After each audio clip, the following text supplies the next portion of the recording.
Mathematics class 10 जो कि arithmetic progression के ऊपर है। ठीक, तो लेक्चर स्टार्ट करने से पहले my new viewers are requested to subscribe this channel so that all the latest videos are available to them on time। तो यहाँ पर लेक्चर हम स्टार्ट करेंगे। देखिए what is arithmetic progression, ठीक है ना। डिफाइन मैंने किया है, an arithmetic progression is a list of numbers in which each term is obtained by adding a fixed number to the preceding term except the first term। The fixed term is called common difference। यहाँ दूसरी definition इसकी a sequence of numbers in which the difference of consecutive terms is same। terms is same, ठीक है। अब देखिए ये क्या होता है, आप डेफिनेशन की तरफ देखिए और यहां पर मैंने एग्जाम्पल 4 यहां पर सेट की हुई है, ठीक है। इनकी तरफ हम देखेंगे, आपको अच्छी तरह से समझाएगा कि अर्थमेटिक प्रोग्रेशन क्या होती है, ठीक है। असल में देखिए arithmetic progression is list of numbers और लिस्ट ऑफ लेटर्स, ठीक है। ये नंबर्स भी हो सकते हैं, ये लेटर्स भी हो सकते हैं, जैसे ए बी सी डी, ठीक है ना, अल्फाबेट्स, ठीक है। अब यहां पर अर्थमेटिक प्रोग्रेशन में मैन चीज क्या होता है, ठीक है। मैन चीज होता है ये फिक्स्ड नंबर। क्या होता है ये फिक्स्ड नंबर। जब भी आप कोई सीरीज लिखोगे, या सीरीज ऑफ लेटर्स होगा या सीरीज ऑफ नंबर्स होगा या सीक्वेंस भी आप कह सकते हो, ठीक है ना, सीक्वेंस ऑफ नंबर्स। लेकिन ये जो सीक्वेंस है इसमें एक पैटर्न फॉलो होगा, वो होगा बाय दिस फिक्स्ड नंबर और लेटर। पहले एग्जांपल यहां पर पहले एग्जांपल देखिए, ये सीक्वेंस है 1 3 5 7 सो ऑन बढ़ती जा रही है। लेकिन इसमें एक चीज आप नोटिस करोगे, इन दो के दरमियान या इन दो के दरमियान या इन दो के दरमियान दैट मीन कंसेक्यूटिव नंबर्स आपको ले रहे हैं, जैसे 1 और 3 उसके बाद 5 और 7 सो ऑन। ये एक सीरीज है लेकिन इसमें एक खास पैटर्न फॉलो होता है, वो यहां पर देखिए। जब 1 है, 1 को क्या ऐड किया गया है, देखिए एडिंग यहां पर है, adding a fixed number two the proceeding, यह है प्रोसीड। देखिए 1 को क्या ऐड किया गया है, ये 3 बन गया है 2, ठीक है। 3 को क्या ऐड किया गया है, ये 5 बन गया है तो 2, यहां पर भी 2, ठीक है। दूसरी डेफिनेशन के ऊपर देखिए डिफरेंस, ये भी सेम है। दो कंसेक्यूटिव नंबर्स के दरमियान जो डिफरेंस है वो है 2। कंसेक्यूटिव मींस एक के बाद दूसरा, ठीक है। इसी तरह से ये दो 3 और 5 आर कंसेक्यूटिव नंबर्स, इनके दरमियान की डिफरेंस भी 2। यहां से देखिए ये दो कंसेक्यूटिव नंबर्स, इनके दरमियान भी डिफरेंस 2। तो ये एक अर्थमेटिक प्रोग्रेशन है। एग्जाम्पल बी, इसमें है -3 -6 -9 सो ऑन। देखिए यहां पर भी एक पैटर्न होगा बाय फिक्स्ड नंबर। वो देखिए 3 को क्या दिया गया है, -3 को ये -6 बन गया, इसको -3 दिया गया है तब जब ये -6 बन गया, ठीक है। तो यहां से देखिए 6 को क्या दिया हुआ है, तो ये -9 बन गया, इसको भी -3 दिया हुआ है, क्यों, -6 -3 हो गए -9, ठीक है। तो सो ऑन। यहां 6 और 3 के दरमियान की डिफरेंस, यहां पर difference of consecutive terms is same. 6 और 3 के दरमियान की डिफरेंस किस तरह से आप निकालोगे, आपको पहले ये लिखना है, ठीक है। दिस इज -6 डिफरेंस, फिर -3 अपना, ठीक। यहां देखिए -6 माइनस प्लस 3 -3, 6 में से 3 तो 3, लेकिन इसके 3 वो खुद माइनस है तो -3 सेम। तो दोनों डेफिनेशन यहां पर एक ही जैसी है, ठीक है ना। अच्छा तीसरी एग्जांपल यहां पर देखेंगे, इसमें है 100 70, इसमें है 44 और 10 सो ऑन। अब देखिए एग्जांपल सी, यहां पर 100 है, 70 है, 40 है, 10 है। ये भी एक पैटर्न यहां पर फॉलो होता है। कैसे, यहां पर एक पैटर्न फॉलो हो रहा है। 100 और 70 के दरमियान क्या फर्क है, वह 30 की फर्क, ठीक है ना।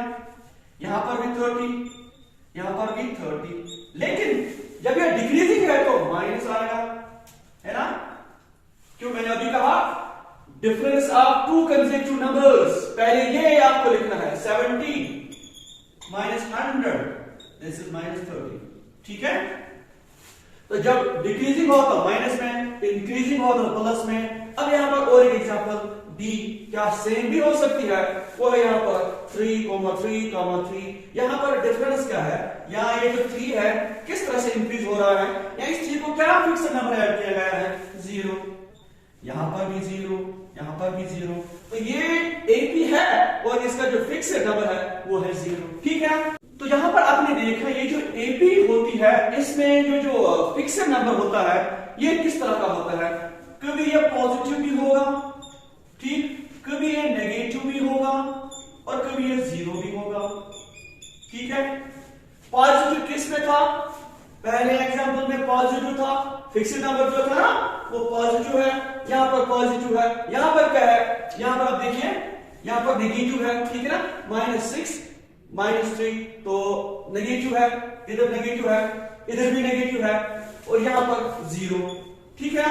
तो ये जो फिक्स्ड नंबर होता है जिससे ये एपी बनती है वो कभी पॉजिटिव भी होगा, नेगेटिव भी होगा और 0 भी होता। तो स्टूडेंट ये जो फिक्स्ड नंबर होता है इसको क्या कहते हैं, ठीक है। देखिए यहां पर अभी मैंने आपको शो किया कि ये इनके जो दरमियान डिफरेंस है वो 2 है, यहां पर भी 2 है, यहां पर भी 2 है, ठीक है ना। यहां से देखिए यहां पर -3 की डिफरेंस, यहां पर -3, इसका मतलब ये जो एपी है यहां से अगर 1 को 2 करेंगे ऐड तो 3 को 2 करेंगे ऐड तो 5, ये एक एपी है। इसी तरह से यहां पर -3 ऐड हो रहा है। यहां दूसरी तरह आप ये कह सकते हो कि इनके दरमियान की डिफरेंस, इनके दरमियान की डिफरेंस, इनके दरमियान की डिफरेंस या इन दो कंसेक्यूटिव नंबर्स के दरमियान की डिफरेंस वो सेम होनी चाहिए। वो सेम नंबर जो है ना उसको कहते हैं, या जो फिक्स्ड नंबर है ना उसको कहते हैं कॉमन डिफरेंस।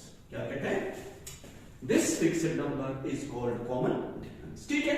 अब और ये जो ये वाला है या ये है इसको कहते हैं फर्स्ट टर्म, ठीक है। एपी बनाने के लिए फर्स्ट टर्म और कॉमन डिफरेंस का होना बहुत ही जरूरी है, ठीक है। एपी आप खुद भी बना सकते हो जब आपके पास पहली टर्म हो और कॉमन डिफरेंस हो, आप खुद एपी बना सकते हो। देखिए स्टूडेंट्स, अगर हम एपी को इस तरह से यहां पर डिनोट करेंगे, जैसे a1 is first term, a2 is second term, a3 is third term, so on to an, this is last term or nth term।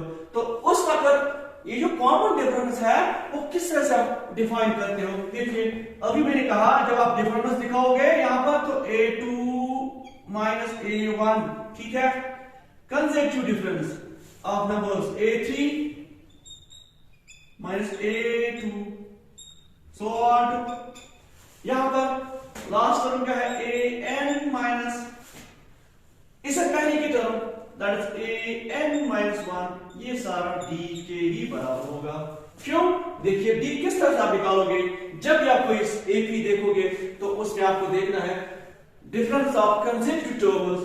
तो इन जनरल अगर मैं एपी यहां पर डिफाइन करता हूं a1 a2 a3 so on to an, तो common difference किस तरह से निकालेंगे a2 minus a1 a3 minus a2, इन्हीं को कहते हैं ना consecutive terms.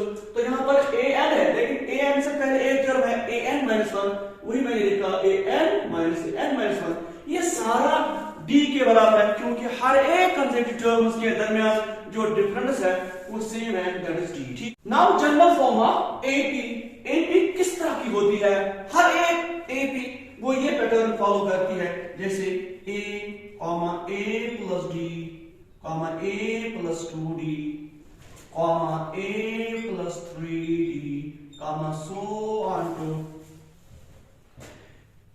a plus n-1 d।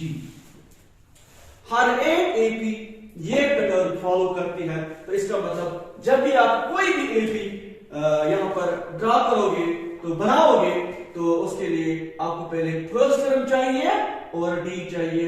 अगर आपके पास वो है तो सिंपली आप ये कर सकते हो, this is a, it is first term और the common difference, this is first term, second term, third term, fourth term, so on this one it is a and that is nth term, ठीक है। तो यहां पर एक result हमें मिला कि लास्ट टर्म या n टर्म किसके बराबर होता है? वो होता है a plus n minus 1 d। ये रिजल्ट आपको क्वेश्चन में यूज करना है, ठीक है ना। तो गाइस आप क्वेश्चन करते हैं एक्सरसाइज 5.1 के, ठीक है ना। तो part first, the taxi fare of after each kilometer when the fare is ₹15 for the first kilometer and 8 for each additional kilometer। पहले किलोमीटर के लिए ₹15, ठीक है ना। फिर एडिशनल किलोमीटर के लिए ₹8 ऐड करने होंगे। तो दूसरे के लिए 23, इसी तरह से 8 करोगे उसको हो जाएगा 31, सो ऑन टू। यहाँ पर देखोगे गैप 8 की होगी, तो इसका मतलब ये AP है, ठीक है। तो गाइस आप part second question number 1 exercise 5.2, the amount of air present in a cylinder when a vacuum pump removes 1/4 of the air remaining in the cylinder at time। अगर वॉल्यूम ऑफ सिलेंडर हम देखेंगे वो V है, तो हर एक attempt में जो vacuum pump remove करता है ना एयर, वो है 1/4 ऑफ V, ठीक है। इतना बाहर जाता है तो आधा कितना रहेगा? 3/4 ऑफ V, ठीक है। इसके बाद अब और जब ये है volume, remaining volume first attempt में, तो सेकंड अटेम्प्ट में कितना रहेगा? 3/4 होल स्क्वायर ऑफ V। सो आप यहाँ पर जो गैप देखोगे ये गैप सेम नहीं होगी, आप चेक कर सकते हो।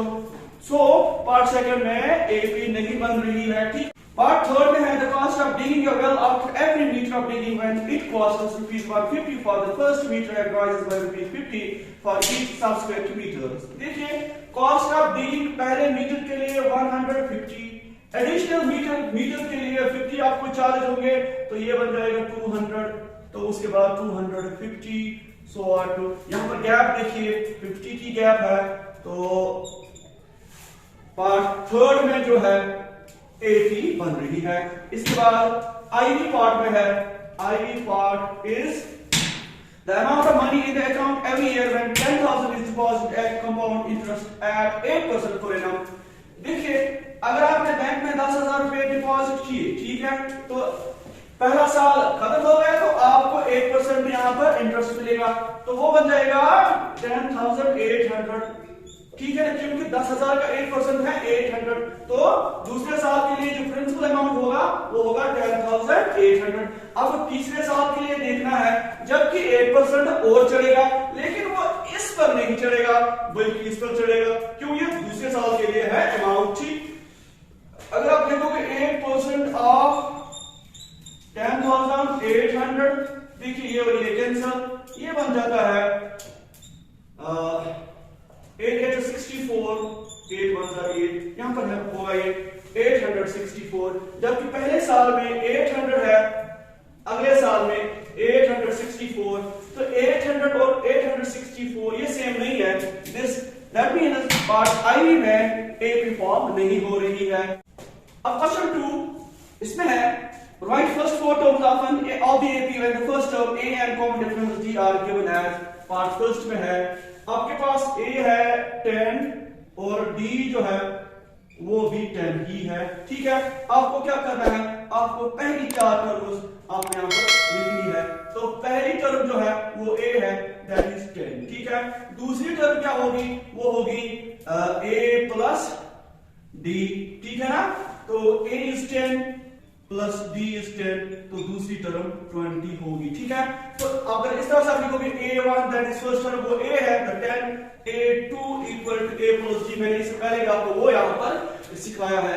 इसी तरह से A3 अगर आप लिखना चाहोगे A प्लस 2D होगा, A is 10 और 2 into D भी 10 है, तो 10 plus 20 this is equal to 30, ठीक है।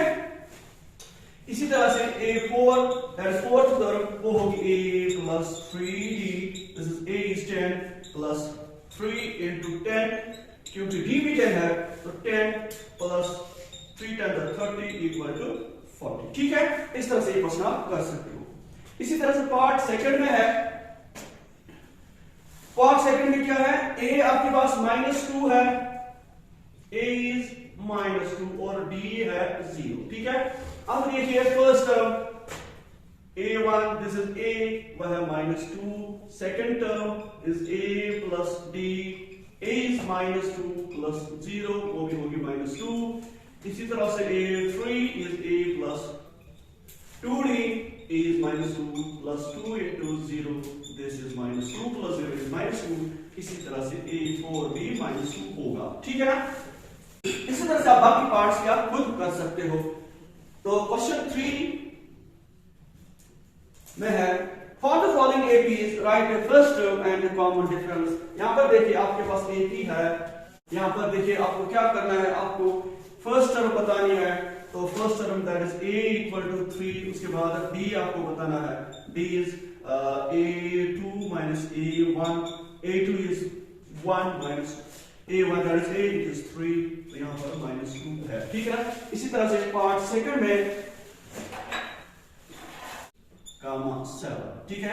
यहां पर a क्या है, फर्स्ट टर्म, दिस इज -5 और d जो है वो है a2 minus a1, a2 is -1 minus अपना -5, this is equal to -1 minus plus 5, ये 4 होगा, ठीक है। अगर यहां पर भी आप करना चाहोगे, यहां पर भी वही होगा जैसे a3 minus a2, तो d यहां पर भी वही होगा, 3 minus -1, 3 minus plus 1, this is 4, ठीक है। बाकी पार्ट्स आप खुद कर सकते हो, ठीक है। तो बाकी इंशाल्लाह हम कल करेंगे।